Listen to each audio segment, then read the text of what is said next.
Let's just start from the beginning. Is this last year? Was that your first year in the industry? Yeah. No, I've been licensed since 2007. Okay. But your first impactful year in the industry. Yeah. Okay. So Hall of Fame last year, first year at FFL. I wanna kind of go back to something that stood out to me on the call. And you probably don't remember one of the first calls you did with Mark a while ago, where you were Okay. kind of talking about your background. Um, and it kind of made me stand up and take notice because you'd experienced um, a lot of life before you came to Family First because of the way that you grew up. So kind of walk us through um, kind of your upbringing with your dad being a professional athlete, um, and and then how that didn't necessarily taint your idea of money, but kind of embedded that drive that led you to Hall of Fame in your first year at FFL. Like, so first of all, I appreciate you guys allow me on the call. It always is humbling to know that I could add value. If it's just one or two things that somebody could take away that just changes their outlook and their bottom line, that fires me up. So the to answer your question in the short period of time, I always knew that, like, my dad always told me that if you take care of people and you do the best thing that you could do, that you'll be taken care of. So the money aspect I knew was going to come. I just knew that I needed to be in a professional vehicle that was going to allow me to get there.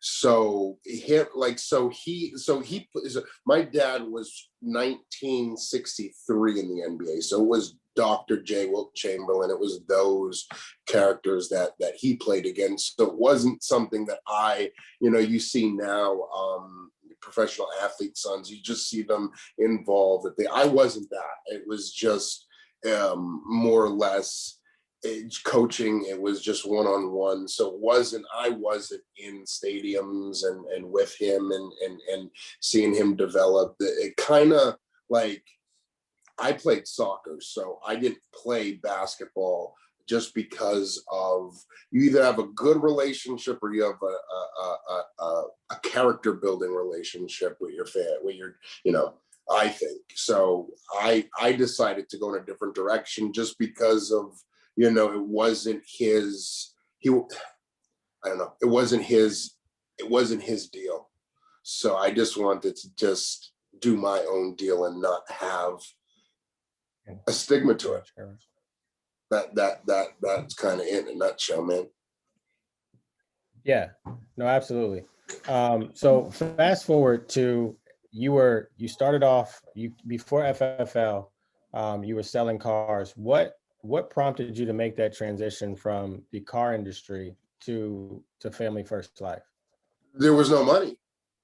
The what you had to do to put a deal together, the amount of customer service that you had to, because so I was working at a franchise that sold Highline cars.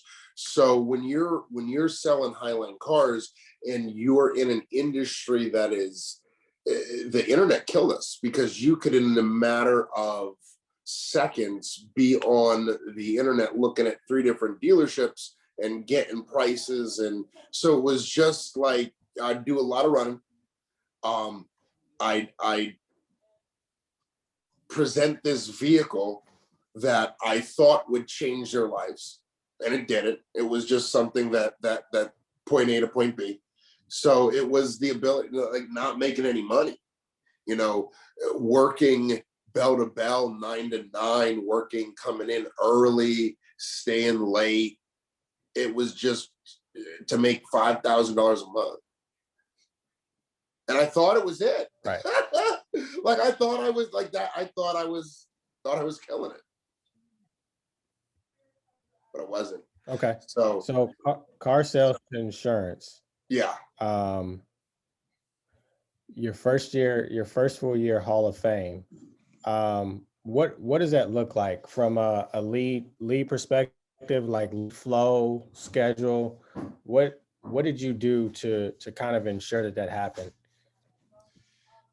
It's so I'm going to relate a lot of I heard talk I heard Sean say early, sell through stories.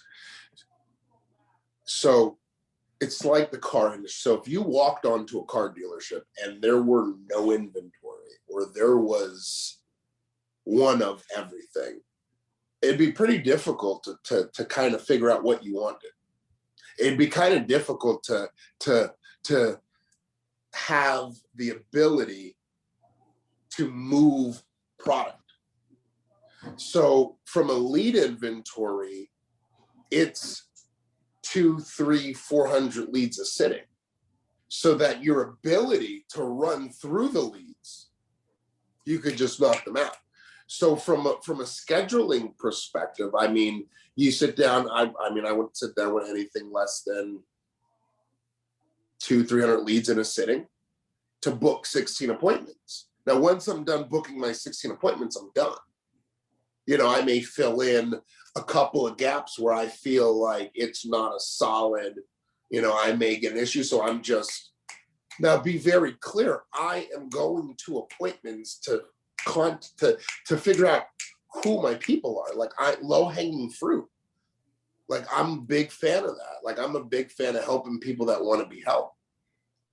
So, I mean, going into from an automotive perspective, you know, I was working 9 to 9 every day. Sundays they're closed. I'm there just hanging out, seeing who I could, you know, people don't want to, you know, people want to buy vehicles. Some people don't want to be bothered. So they'll come when you're not there. In Pennsylvania, Sunday, you can't sell a car. So the amount of people that are at a dealership on a Sunday, I mean, you're just there talking, shooting the breeze, you know? So I did a lot of marketing outside of that. I did a lot of going to supermarkets and putting flyers on cars. Bro, I'd go through the filing cabinet and find the people who already bought cars and call them and say, hey, listen, hey, Wayne, this is Nicholas. I'm actually one of the managers here at Morristown Mercedes. We're actually expanding our dealership. We're a little bit low on inventory. My question to you is, if I can buy your vehicle above market value and get you the same thing, can I buy your vehicle back? Can you help me out? Well, why do you want to do that, Nick? Well, I know how you treat your car. I have all your service records. So if I could provide a story for the inventory that I have, that's all my consumer wants. So you were creating leads because there were none. Right. And so to come to Family First Life where there were leads, it was a godsend. So you're like, basically, like Mark said, how many of them can I get? I'm going to tell you what, like, the amount of people that like walk into a dealership to buy a car now versus 10 years ago, bro, no one's walking into a dealership buying a car, man.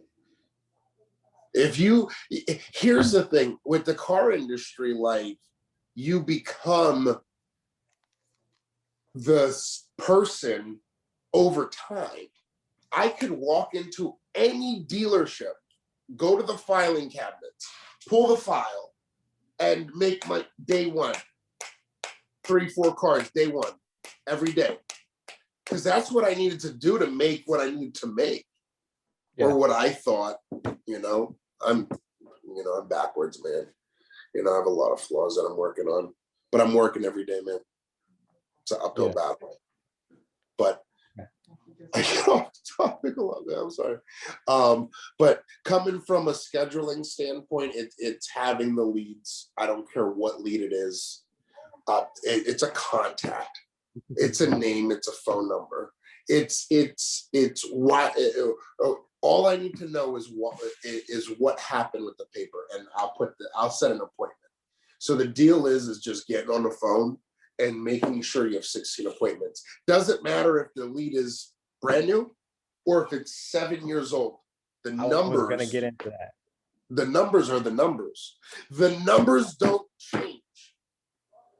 So let me ask you this, because I know just from previous conversations that we had that you say 200 or 300, somebody's looking at the CRM now, like 200 or 300 $11 leads. That's expensive. So What? when you say 200 or 300 leads, like what type of leads are you Leads buying? is $1.50. Right. So you're using $1.50. Nothing changes. I just wanted them to Nothing. hear you say it, because if I tell somebody to buy $100 leads that are 18 months old, they look at me like I have 5 heads. Why? But hearing you say it when you just came off a Hall of Fame, I don't know. I'm just delivering the information. I don't know why they react that way. When you look like you're looking at me like I have 5 heads. Did I say something that made you feel uncomfortable? Do you have a problem with buying older leads? Is there an issue with, like, can I help you? Can you buy them and can we get on the phone together? Can I show you? No, I 100%. That's the conversation I'd have with them. Yeah, no, I get it. But you saying it and me saying it is two completely different things. It's just a different voice. So I mean, I appreciate you sharing that. 100%. Your team. So 100 or 200 to 300, you don't care what leads they are, $1.50. So talk to me about, because a lot of people continue that conversation. I have 5 heads. Now I'm telling you to just buy the leads and get on the phone. How does your approach on the phone change from that 50-cent $1.50 lead to that newer lead that you're calling? Well, if that's the conversation where the 5 heads, and that's like, if it doesn't work, Wayne, I'll buy the leads back from you. I'll book the appointments, and then I'm not going to split you. I just so it's like if the conversation. So I just want to make you feel comfortable when you buy the leads that it doesn't matter what the leads are, the numbers are going to work. So. Nothing changes, Wayne. So your question, script? What's the difference between a script? There isn't. There isn't. So you get on the phone and you call them exactly the same. It's like, hey, same way. Okay. Same way. Like I'm on the phone, Wayne. This is Nick. It's the underwriter for your mortgage insurance for your property. There's a underwriting questionnaire I need to run through with you tomorrow for about 10 minutes. I'm just calling to check your schedule to see when I catch at the house. Huh? What are you talking? All right, let me go back. When you did the loan on your property, the forms for the insurance, where if you die or get diagnosed with something, pays the loan off. I have to go over a couple of different forms with you. I'm calling to see when I catch at the house. I do it in the morning, afternoon, or evening. Yeah, your script is dumb simple. How long would it take? Anybody can copy that. That's crazy simple. Like mine is so much more complicated. The hardest part is just trying to figure out the tonality at which they're confused about. Because if you could identify why they're confused, you can address why they're confused, and then it's no problem. Afternoon. All right, I'm putting you in there 2 to 3. Just give me some time. I'll try to get there 2. I got you in the book, Wayne. You're good to go. I'll talk to you tomorrow. Awesome. Tie downs. I'm saying things. I'm saying things. I just trying to figure, Wayne, I'm calling to check your schedule to see when I catch you at the house for about 10, 15 minutes. Yeah. So it's just things that I'm saying to tie it down. Everybody's home. No, I don't have I have no shows. I don't have many. Got it. Perfect. Now, when you get in the house, obviously writing over $400,000 worth of insurance, you don't do that by accident. What are some of the things? Sometimes. What are some of the things that you do in the house to get from to get from "Hi, my name is Nick" to them actually giving you a check? Like, what's your setup? Obviously, you run a very similar in-home. What's your setup in the house, and kind of how do you eliminate I don't know if that was my service the or high let premiums? me see if I could disconnect my Wi-Fi. Hold on. Okay. All right, can you hear me? I think it's mine. I think they can hear you fine. Well, I couldn't hear what you were saying. Just walk us through your in-home. So the in-home for me, it starts when my in-home starts a minute or two as I'm coming to their house. As I'm going through the development, I'm being aware of my surrounding. Being in the military, getting out of the Humvee or wherever your location was, you just don't pull up to somewhere and hop out. You are checking for IEDs. You're doing a perimeter search. You're doing a bunch of different things before you actually get out of the vehicle. Just make sure that there's nothing there. So while I'm coming through the development, I'm just taking an observation of what my rapport is going to be. Whether it's the mountain, whether I'm in an area where the view is gorgeous. So yesterday it was raining. Yesterday it was raining. I wrote about $6-7 grand off a final expense that were from 2015.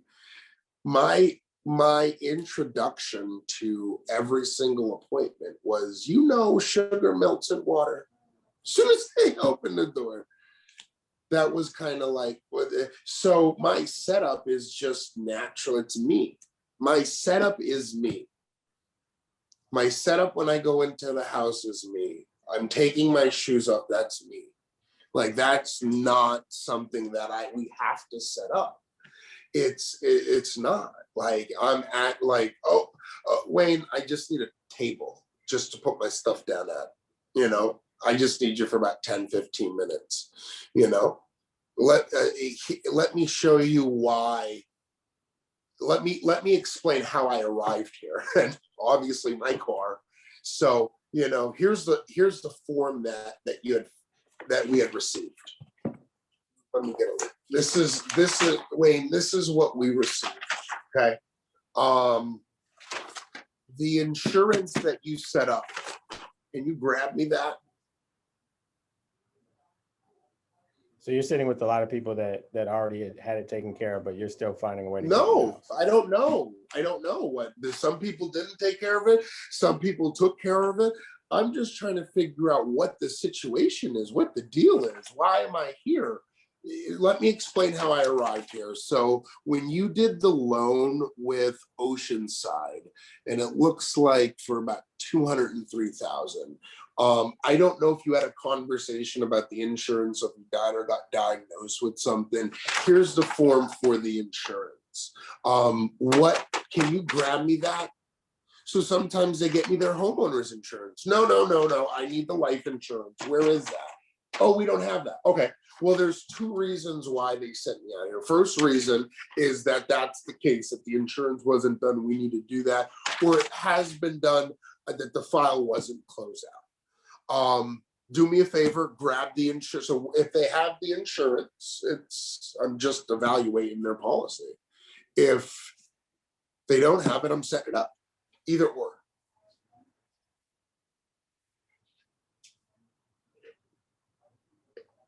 Okay. So they have it or they don't. Yep. So if you're getting a new agent started, obviously after you ask that question, you're getting a new agent started. That's also easily duplicatable. What are some of the things that you're providing them with, words of wisdom wise, advice wise, to make sure that they get started on the right foot? That anybody could do this. That if you could go out there and just make $1,000 today, it's more money than you'll ever make in one day. That if you could go out there and just be real and connect with people, you'll be fine. This will work for you. I got your back. If there's an issue, I think this done. Yeah.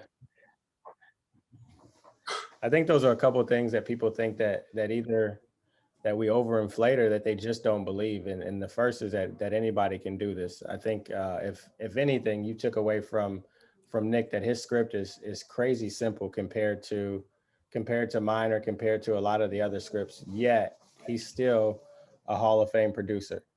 And then that the support that we have here, like he said, he's got your back. And we tell everybody that um, to If just you call don't us and kill lean them, on us. And I think that what's that? I said, if you don't kill somebody just coming into the office, there's nothing to overreact about. There's nothing to, and the emotions. I just think that if we could get our thumb on just handling emotions, and Sean Mike I've never seen anybody just handle emotions from a business perspective better than him. And I think if we Right. could handle that. Yep. Handle the emotions and lean on the support. It's not just lip service. Like we want to help you. Like Nick said, he's got your back. And like we tell everybody that starts here, just call us. Like there's a reason that we give you our phone numbers. It's because we want to hear from you. We want to help you through the struggles. We want to help you kind of overcome whatever objections and obstacles that are there. But if you don't call us, we don't know what they are. So I mean, at this point, Nick, I'm just going to open the call up for questions for a few minutes if you have the time, and then we'll let you get back to your day. I know you have some things that you're working on as far as building the agency and things like that. So just a few questions, and then we'll let you go. I'm not going to hold you hostage all day. So any questions you guys have, just unmute and turn on your camera so Nick can see who he's talking to and fire away. I have a quick question for Nick. I kind of picked up on a couple of things, but as far as mindset, what's some other things that you do to prepare yourself for like a dial day or a run day? I got a candle. Chesapeake Bay. Awesome. CVS. So it's just, I got a Apple Music. I'm jamming out. It's just, I'm just trying to have fun, man. I'm just trying to not take everything so serious. That's it, man. Everyone filled this out. Everyone, when I say everyone filled this out, our clients fill these out for a reason. I think if you could wrap your mind around that, we have to be the clarifier, and people are going to be uncomfortable, and people are going to be scared. But if you're not willing to be uncomfortable to be comfortable, if you're not willing to be off balance to be balanced, if you're not willing to, if there's a line in the sand and you don't know where the line is, or how can you take your clients there to make a decision? I think being bold is just being able to ask the questions that you don't want to ask when it's uncomfortable. I think being brave is just standing up for somebody, man. That's what I think, man. That's it. Yeah, and I think and Nick is coming from the background that he came from and doing the things that he's done. I think for you, Kevin, it's really employing the same mindset that you do when it comes to your workouts in the gym, and having that same confidence in regards to running appointments. Because I mean, if I was to ask you to put together a workout for me, you'd have no problem. When you walk in the house, you're the only one with the license too. You should be just as confident when it comes to putting together a solution to protect their family. So you're looking for a secret sauce that doesn't exist. Like Nick is probably one of the most unique people I've come across in the company, and he just flat out gets it done. So like he said, just be you and be comfortable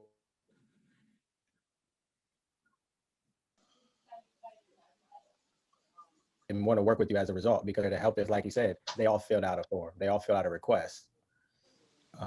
If that makes sense. And Okay. Kevin, it's just finding the right plan to put together. Are we doing a mortgage payment? Are we doing a transfer of assets? Are we doing a partial payment? I think it's just finding the situation and truly want to, if you're working, if I come to you or if I come to the gym and I need like Wayne was saying, the workout plan that you're putting together is different than you're putting, do I want to cut up or do I want to gain? You got me fired up, Wayne. Jose, do you have a question? I did. Spring. It's kind of a statement attached with a question because after listening to you, I can tell you have a very peculiar style that you do. It's very different from the others that we hear. Did you kind of stumble upon that, or did somebody help you develop it specifically for you? Like, was that a quick process, a long process? For what? Just the style, though, the way you approach everything, even though all the main points are hit, the way you go about approaching that is very different. It's very unique to your personality and your character. Because one thing that really stood out to me is something that you said, like, you being you, just you being you, and which makes you very different from the others. But when we're listening to the training, it's very, I don't want to say scripted. Everybody has their own thing, but it's very much following one format. And then when I'm listening to yours, same point is gotten across, but a totally different format. I really like that. But did you stumble upon that? Did that take you a while to develop? No. I mean, just you being you. Yeah, you do. You have the same ability. You have the same. My mindset is different. Like when I buy the leads, they're my clients. So you really can't that ownership right up front. Right. I don't think you could tell me how to be with my clients. That's that really what that mindset is right there. That ownership of just the lead client. Yeah, I take it. It's mine. I'm a big fan of I fall back. I'm a big fan of Kobe Bryant, man. Big fan. It's just that's what I got from my dad. Is that just mentality of just that assassin? Because when we used to play pickup games, man, when I just saw the switch, and when you could tell when someone flips the switch. So I just think that I got that from him, so that you need that ownership. I just, I don't know, bad, good. That's who I am. I got a question for you, Nick. Greg, thanks for your service. Greg. So I picked up on something. I want to see if you'll talk a little bit more about the psychology of your mindset. I mean, being a veteran, when you said I got a candle, I immediately recognized what that is, why you have it, and what it does. So can you talk a little bit more about setting yourself up in the proper mindset, whether it's for a dial day, whether it's for recruiting, no matter what it is, how to set yourself up, how you do it to win every day? There really isn't a setup. It's just game time. It's just you have any kids? You married? Tell me about yourself. I've got 5 kids, a divorced, and a grandchild on the way, and teenagers like, hey, Dad, let me get some. No, so yeah, I got all that. How do you not want to tell them that they can't do whatever they want to do in life? Absolutely, I do. That's your switch. That's your I'd kill for that. I would literally I don't have any kids. I wish I did. I wish I had 5. Because then I would, oh God. When I hear Sean talk about his kids, man, and what he'll do for them, and what positions he's got to put himself in for them, that really touches me, man. And it's I wouldn't want to be in a position just with with my fiance, I just, you know, if she wants to do something, like, you know, the ability not to, like, that scares me. And I'm willing to do whatever I have to do to, you know, it's just a choice I made, you know, Right. it's just, that's the person I am. Yeah, that's kind of what I was getting at. Just find a way to set yourself up to where you'll do whatever. There is no no setup. matter what it takes. There is no setup. It's what are you willing to do for them? Love And it. you don't have to, like, the lip service. I heard somebody say the lip service, you know, the numbers are the lip service. You could talk, you know, put the numbers on the board. You know, in this business, that's what it's about, putting the numbers on the board. It's about, you know, it's about it's not about us. It's about the system. It's about other people winning at a high level. Get out. And the moment that you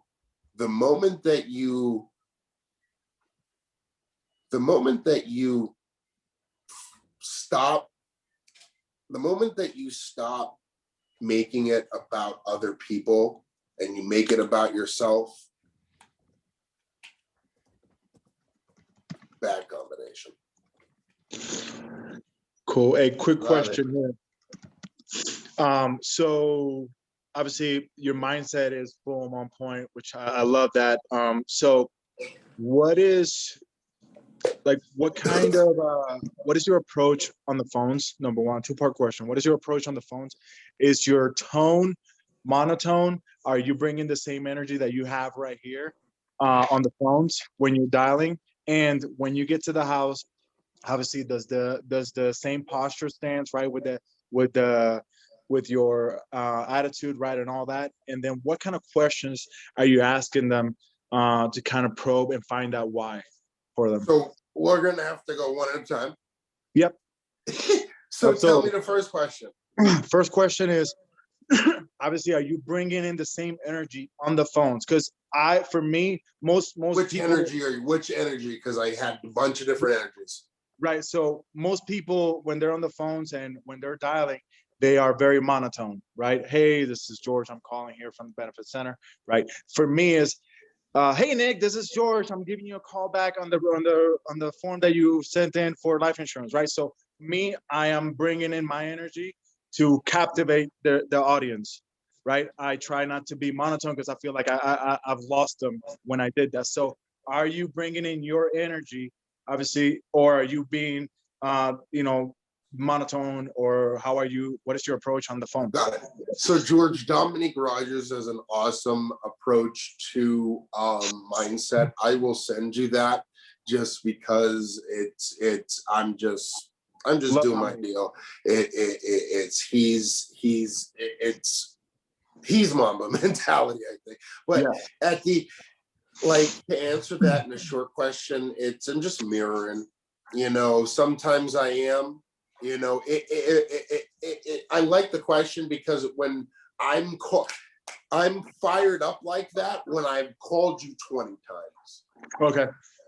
But if I got you on the phone and it's the first time you picked up, I may or may not be like that. Okay. So you mirror the person. Cool. Yeah. Now, Second. when you get inside the home, obviously, are you keeping the same energy, right? Hey, thank you for finally taking the time to meet with me. What kind of questions are you asking them to find their why as to why they fill the form out for final expense, for example, or obviously for the mortgage protection? A lot of times it's like, oh, I thought I had to do it. You know what I mean? So what kind of questions are you building up to build that why, and then obviously solve their be a problem solver? So it's no for me. Like I use a lot of no. So my questions when the questions that I'm asking are resulting in them saying no to an answer on why it doesn't make sense not to do the insurance. Okay. Can you give me a couple of examples? Yeah, so it's like, so is there any reason why you think that? So let's just say you presented the Americo benefits. So one of the questions would be, is there any reason why this does not make sense? So when they say no, they're saying no to, yeah, it does make sense. Okay, and I'm asking more so prior to jumping on the client service sheet. Okay. Right, as soon as you get in, like, how does your rapport start? You know, and what kind of questions are you asking? It's at my rapport is when I'm driving to their house, when I'm seeing my surroundings, when I'm paying attention to what's out there. My rapport is, you know, being genuine as far as being, you know, being part of their family. You know, again, when I buy these clients, they're mine, and I feel like that they're my aunts, they're my moms, they're my dads, they're my grandmothers. So I'm treating them as such. So the rapport is just natural versus just like, oh, where were we at before this? And where is this? And where was that? And I'm not asking a bunch of wide questions. I'm asking, once I find something, I'm driving deep on that. Okay. So if it's, you know, and again, so are you deal with, what type of leads do you deal with? I'm doing final expense. Direct mail? 3 to 6 month old. Direct mail? No, just a CRM. Well, is it where they filled it out? No, I don't have, the ones that I have don't have any like handwriting, anything like that. They don't have that out here in Colorado. So why did they fill the lead out? Like the leads that I have, they filled it out to get final expense burial coverage.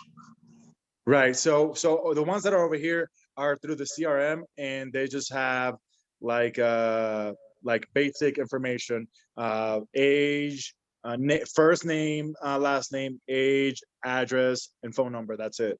But why did they send you? But why did they send you the lead? I know you bought it, but why did the client fill out the lead? And those are the questions that I ask, right? I ask the same questions. But because the thing is that half of the time they're like, oh, I didn't fill that out. I don't remember filling that out, because it doesn't have their penmanship, right? So how did you book the appointment then? On the phone. Hey, I'm calling here on the calling you back on the phone that you fill out for life insurance. And obviously most of them say, oh, I don't remember. Or when I get there, they're like, oh, I didn't know what was it that that you were coming, why you were coming here, because all I got was the life insurance that you said, but I don't know what that was. You said stay regulated. So I figured I have to do this. What's going on? What is up with this? You know, and then I have to break it down to them. So I'm thinking, obviously you're getting a different kind of lead where you are. No. So just the approach is pretty much where I'm trying to, you know, get a little bit. I get it, George. So my clients, when I get there, they're not confused on why I'm there.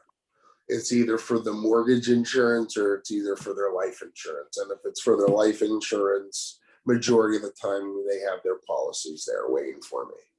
Okay. So it's just being clear on why you're coming.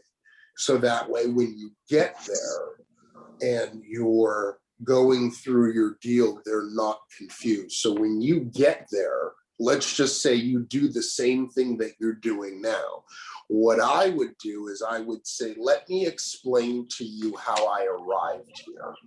Okay. And then I would just reiterate how the process started. You were online. You had sent in the request for insurance. Okay. I got the request. And I had called you to figure out what your schedule was like. It seemed like 3:30 works because we're both here now. I'm assuming that you had sent this back because you had wanted the life insurance. And then I would just wait to see what they said. Okay.